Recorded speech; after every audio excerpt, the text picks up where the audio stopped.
What's up, guys? Dansking1711, your digital Saiyan, coming at you guys with a brand new deck profile today. And I figured this week, or today, I'll bring you something that's a little bit more janky. It's a deck that I've been having a lot of fun with in the format, not so much for competitive purposes. So it's like, say, a big event, like, say, the Evo Cups that are going on this month. But for more laid-back events.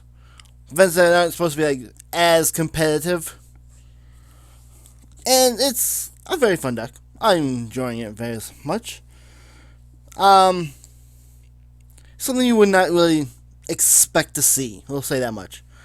Without further ado, let's get into it. This is Bug Punch.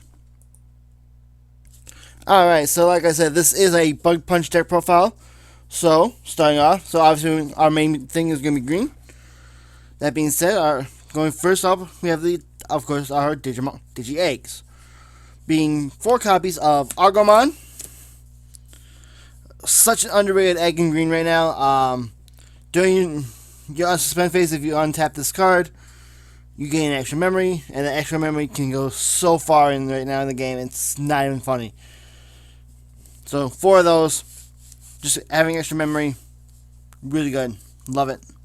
The 5th egg, though, and this is the one that's a little bit more, I want to talk on just a little bit more, is 1 copy of Modemon. Modemon in this deck is actually really important because we want our big bosses to have as much DP as possible. So when your Digimon is level 6 or higher, just instantly gains 1000 DP during your turn, which is really important, which you'll see coming up. But having as much DP as possible is very important for this deck. Next up, going on to the rookies in the deck. Obviously, we're running 4 copies of Tentomon from the starter deck. On play, reveal the top card of your deck. If it's a green Digimon, add it to your hand. Most of the cards in this deck do qualify for this effect. There's only like maybe 5 total that don't, 5 or 6. I haven't really run the numbers in my head. But that being said, most of the time when you play this card, you will get his effect, which is always a good thing to have. Next up, we have 4 copies of Goblimon. Just a really basic vanilla Digimon, 3k power, 2 costs to play, 0 to evolve. No inheritables, no effects whatsoever, but it's really important to have stuff you can play for cheap like this to help choke out your opponent, as well as to have something you can tap for Digisorption, for Hidden Potential. Very important to have these. In fact, was in a jank tournament a couple weeks ago using this deck. I had a game where they set me the 4 memory and they had no memory tamer. Actually, they did have a memory tamer, my bad. And I was working on a Needhog stack in my raising area. And my play for that turn was literally just play out 3 of these. And next turn brought out the Needhog. Or brought out the stack and went to Needhog off of HPD. And they then survived and gave me the win. So, really good card. Up next, we have 4 copies of Agumon. Another really good vanilla rookie for this deck. Just like Modemon, during your turn, just gains an extra 1000 DP. It doesn't have to be level 6 or higher for this one, though, which is really key. So, he's literally in here just for the inheritable of giving us an extra 1000 DP, which is never a bad thing. Rounding off the rookies, we have 2 copies of Terriermon. I mean, being part of the team Never Spark, you gotta run these. Just because it shuts down so many plays right now that in the meta. It shuts down your opponent's Ragnarlords, it shuts down Hammer Sparks, anything that gains you memory without being a tamer. Such a good card.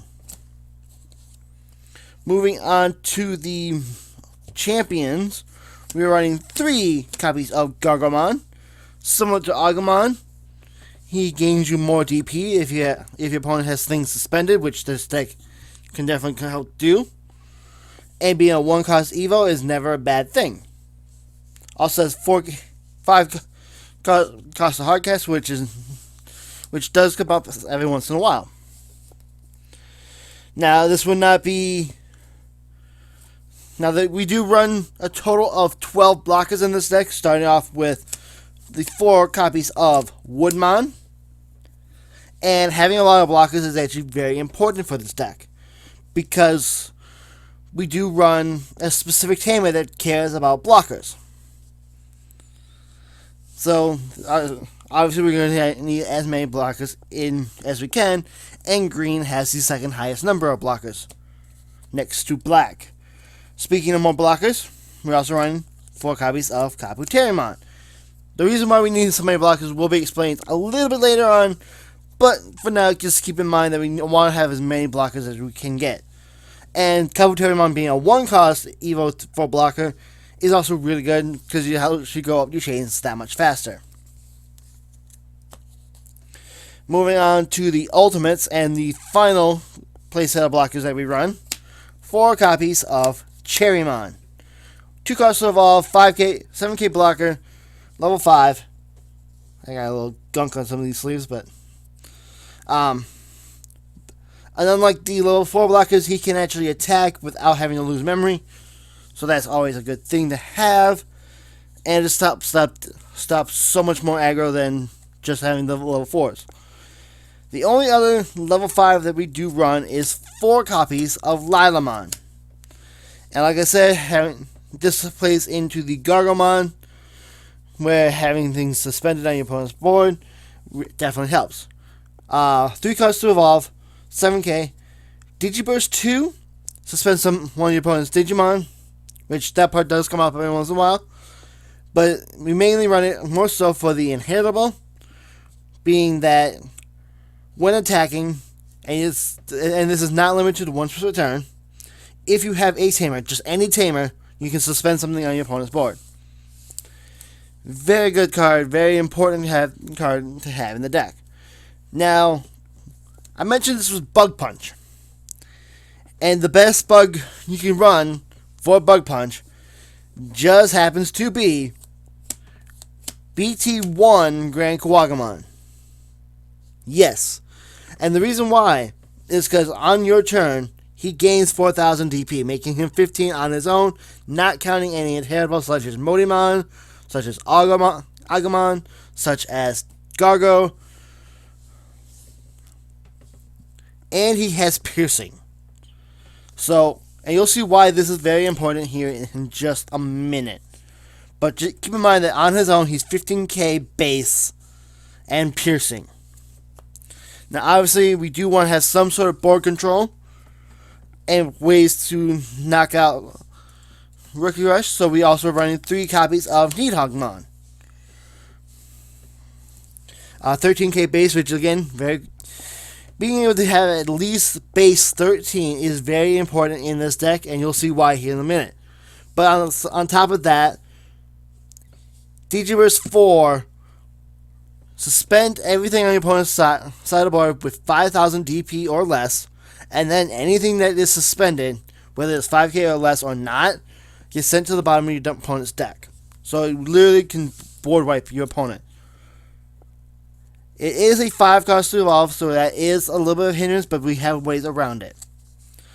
The final Digimon we are running is 2 copies of Chaosmon, which is another really good card for the deck. Piercing, and then when Digivolving, unsuspended, then you can have it swing over any Digimon your opponent controls. Also 6 costs to evolve, but we have ways to reduce that as well, and 14k base. One of the best cards in the meta right now for any green or black deck. Moving on to the options. Obviously, we are in a green focused deck, so we of course are running Hidden Potential and Discovered. 0 cost option that says the next time you would Digivolve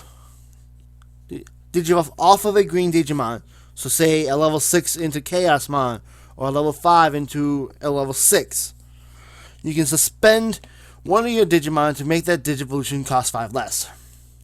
So, Again, using the Chaosmon example, you could go Nidhogg into Chaosmon for literally just 1 memory, or a level 5 into a Nidhogg for free.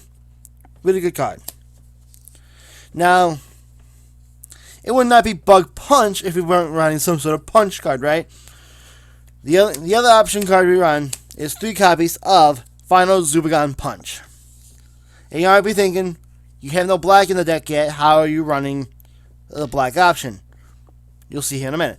But what this card does is that for 2 cost, one of your Digimon gain 3,000 DP, and then at that point, if it has 16 or more DP, it gains blocker, reboot, and security attack +1. So, if you have it put it on top of a Grand Kawagamon, he's 15 base without any inheritables. 15 plus 3 is 18. 18k security attack +1 with piercing. And if you happen to have a Lilamon under him, you're tapping something down. Yeah. There's some shenanigan plays you can do with this. Now, the reason why we care so much about our blockers and why we can actually run Final Zubagon Punch, we're running 3 copies of Joe Keto, the black one. That says, at the start of your turn, if you have a blocker on board, regain 1 memory. So, between the Argomons, between the other tamer that we have, we are gaining so much memory at the start of our turn that we can facilitate our plays. We can even sometimes even go into a Nidhogg without HPD, without ending our turn. There are some shenanigans you can do with this deck, and I love it. The very last card we were running, 2 copies of Mimi, because we are a green focused deck. We want to be able to ramp out things as fast as possible. Mimi allows us to do this. By being able to, if we control a level 5 or higher green Digimon, tap her to either raise a new egg or move our stack out from the raising area. Such a good card. And on top of that, she's a memory tamer, which means that at the start of our turn, we are starting with at least 3 memory. It could be more than that between things like Argomon and Joe, but we will never start with less than 3. So, with that being said, that is the deck. Obviously, there's definitely being able to use Grand Kawagamon, Bt4 Grand Kawagamon, and especially the alt arts for it. This is one of the reasons why I love this deck so much. I've been sitting on these alt arts since 1.5 came out. I've been looking for a way to use them. This deck allows me to do that, and it's why it's one of my personal favorites. With that being said, guys, this has been DanceKing1711, your Digital Saiyan. Signing off. Don't forget to like this video if you did, and feel free to subscribe if you like my content. Until next time, guys, see you later.